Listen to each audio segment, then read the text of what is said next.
Yeah, it's taken me 6 years. I wrote it when I was 23. And I think for me, writing to me was such a therapeutic but private love. And it was always something that I did. I always journaled for every single character I've ever done, big or small. It just was part of my process.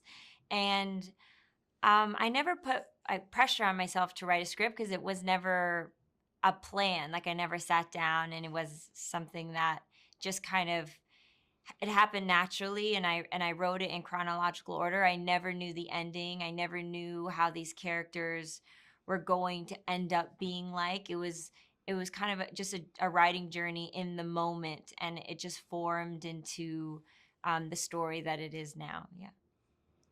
Virginia, I want to congratulate you because I didn't recognize you. You were like all those scenes with it's so cruel and dysfunctional. It was wonderful. Tell me, do you think Mona is a product of her environment, or how Yeah, did well, a you mother can get say to that that point? someone is a product of their childhood abuse, but at a certain age, it's your fault. It's your responsibility to recover. And she just thinks that she's right about everything. And she's still wearing the same makeup that she wore when she was probably in her 20s, which just looks garish and awful. But she feels that people don't listen to her, and she is right, and she's deeply ashamed of her daughter, who should have followed in her footsteps, which is ridiculous.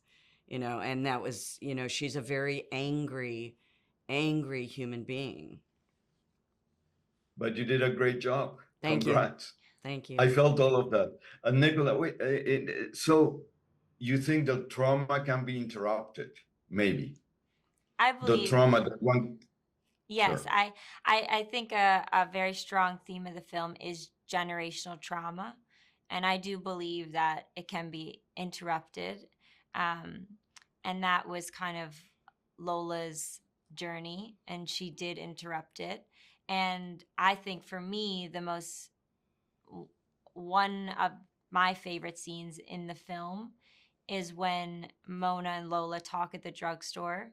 And you think Mona is this monster and you can call her all these things, but when she says that sentence, I said the same thing when I was pregnant with you, is that she didn't Oh, always have a bad relationship with Lola. She did try, and she does think what she's doing is right. Doesn't mean it's right, but in her heart she thinks she's doing the right thing. And when she was pregnant with Lola, she did try and she did want to be a good mother. So I think in that scene, when it sums up, is that she tried and then it didn't work out, but what Lola gathers from that is that she is going to make it work out. She is going to give her child the life that she did not have with her mom.